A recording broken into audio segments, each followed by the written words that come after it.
poste, on commence l'interview dans 1 minute. Ouais, ok. Tu regardes mes pompes, gamin? Faut une sacrée paire de burnes pour porter cette paire de pompes, hein? C'est pour quelle chaîne, votre truc, là? Mouton lucide. Mouton placide? Mouton lucide. Mouton glucide? Mouton lucide. Ouais, ok. Bonjour, Monsieur le Président. Tout d'abord, merci de nous accueillir chez vous et de nous accorder cette interview personnelle. Nos spectateurs vous connaissent comme le président qui parle cash, mais on aimerait en savoir un peu plus sur votre parcours, vos relations et votre vie privée, si vous êtes d'accord. J'ai pas de problème avec ça. J'ai rien à cacher. Je parle toujours cash. Parfait. Alors, commençons avec la première question. Qu'est-ce qui vous a donné envie de faire de la politique ? À la base, c'était pour l'argent et les femmes. Je vous le cache pas. Je m'en suis tapé des meufs. Avec moins de caractère qu'un tweet, mais plus belle que le coffre-fort d'une banque. Et puis ensuite, j'ai eu envie d'améliorer le système. Vous m'envoyez ravi, mais comment ça se fait que le système ne s'améliore pas ? Vous dites ça car vous êtes dans la classe moyenne ou pauvre. Grimpez dans les classes supérieures, vous verrez que ça s'améliore. Si vous êtes du mauvais côté, vous risquez une fausse couche tellement vous vous faites baiser. Si vous me permettez, vos mots sont un peu vulgaires. Je vous rappelle que cette vidéo sera publiée sur YouTube et risque la censure. T'inquiète, on gère. On baisse tellement le game qu'on transforme YouTube en YouPorn. À vous entendre, on dirait que la vie est un jeu. Non, c'est moins profond que ça. La vie, c'est plutôt comme un barbecue. Il faut éviter de se faire griller comme une merguez. Pour ça, les jeunes, vaut mieux partir en cours que partir en couille. Hein ? À quel moment vous avez eu le déclic du pouvoir ? Tous ceux qui désirent le statut suprême ont tous eu à peu près la même enfance. Hein ? Une vie luxueuse, un père absent et un éducateur très autoritaire, mais néanmoins affectif. Hein ? Genre, récite-moi tes cours d'histoire. Jean, tiens-toi droit. Jean, regarde-moi. Jean, embrasse-moi. Jean, agenouille-toi. Jean, cambre-toi. Jean... Vous couperez ça, hein ? Ok, on va changer de sujet. Qui sont vos amis ? J'ai pas vraiment d'amis, hein. Ce sont plutôt des relations professionnelles, hein ? Je travaille beaucoup, vous savez. En ce moment, je fréquente beaucoup de PDG, de marques de prêt-à-porter, hein, pour trouver un moyen de se faire un peu de pognon sur toutes ces connasses qui font du lèche-vitrine pour ensuite s'exhiber comme des putes dans la rue ou sur les réseaux sociaux, hein ? C'est pas un mur Facebook qu'il leur faut, c'est un trottoir. Mais elles sont très réceptives à la pub et dépensent sans compter. Alors on tire un maximum de profit en réduisant encore plus les coûts de production. Et quel levier actionnez-vous pour réduire ces coûts ? On appauvrit le pays de fabrication pour réduire le coût des matières premières et de la main-d'œuvre. Qu'est-ce que vous croyez ? On va pas se priver pour un sou. Et encore moins pour un sobre. Regardez le Congo par exemple. Il possède pas mal de ressources, comme l'or, du pétrole, du gaz, de l'uranium, etc. C'est pour qui tout ça ? Hein ? C'est pour nous, les Occidentaux. Pour faire fonctionner notre ordinateur, notre voiture ou chauffer nos miches. Alors on fait comment pour aller chercher tout ça ? Hein ? On fait le ménage. Actuellement, on y organise le plus grand génocide de l'histoire. On a massacré plus de 6 millions de personnes là-bas. Surtout des enfants, c'est un merdier.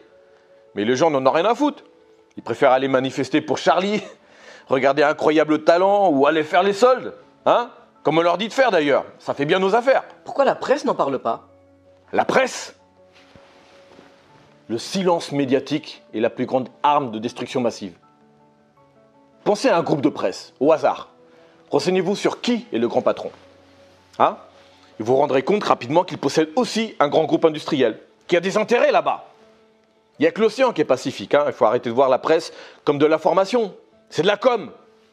On gère, vous inquiétez pas. On a 2 tours d'avance. Spécial dédicace à mon poteau Oussama. Vous dupez autant les gens, mais comment vous pouvez avoir votre conscience tranquille ?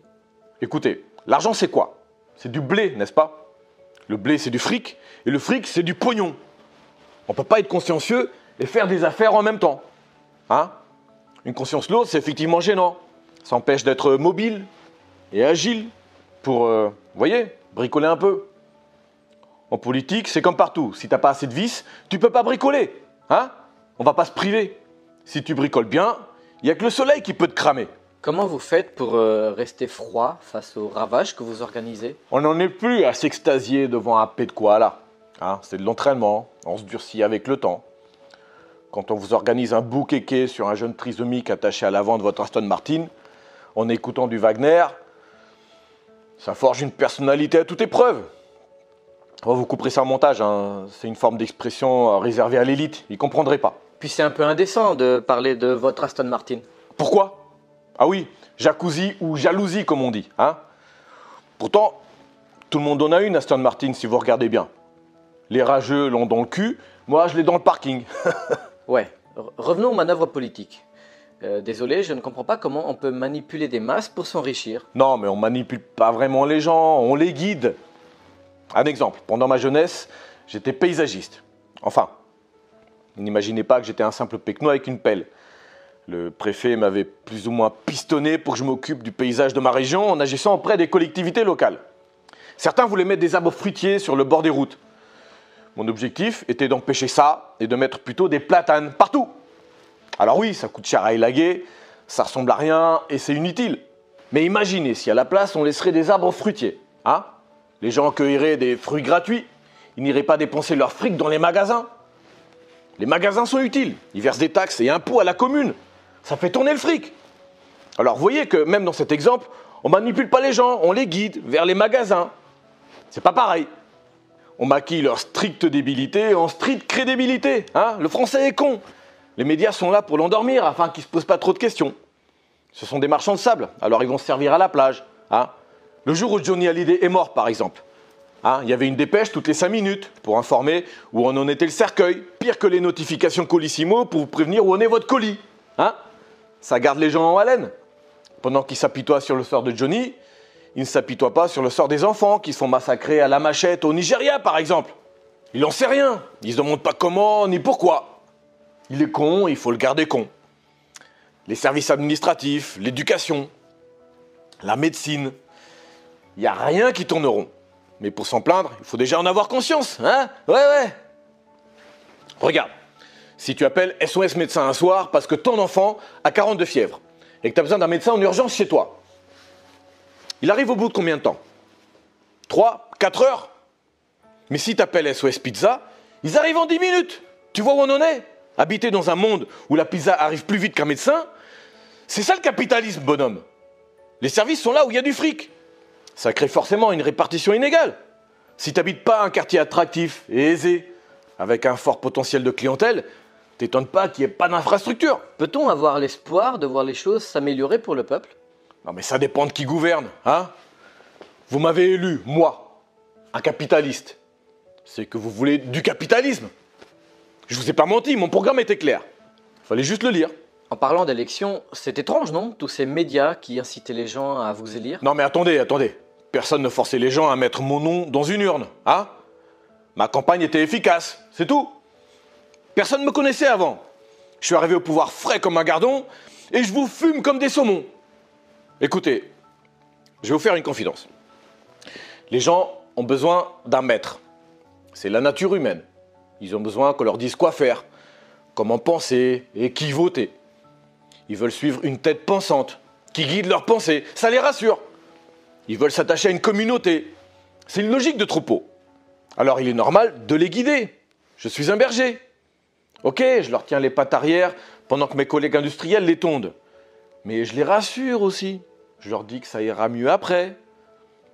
Ok, ils se les pèlent et ils chient dans l'herbe qui broute. Mais ils connaissent rien d'autre. Ils sont contents. Leur vie est moche, mais je lui donne du charme. Ils veulent du blé, alors je leur donne des céréales. Vous comptez cumuler les mandats? Mener une longue carrière politique? Vous couperez ça au montage. On dit que les meilleurs partent en premier. Alors, je suis là pour un bon moment. Mais comptez-vous prendre des bonnes résolutions? Les bonnes résolutions, c'est pour les écrans. Hein? Je suis un homme d'affaires. J'ai pas besoin de jouer le voyou, j'ai le pouvoir. Rien que pendant cette interview, je me fais plus de blé que ton assurance vie. Chacun à sa place et les moutons seront bien gardés. Est-ce que vous remarquez qu'il y a de plus en plus de gens subversifs, de dissidents, de gens qui ne sont pas contents? Je suis pas journaliste à confession intime. Hein? Leur vie, je m'en bats les couilles. C'est pas parce que quelques mecs ne jouent plus que je s'arrête. Hein? Ce qui m'intéresse, c'est ceux qui ne comptent pas les bleus qu'ils ont sur la gueule. Ceux qui aiment, quoi.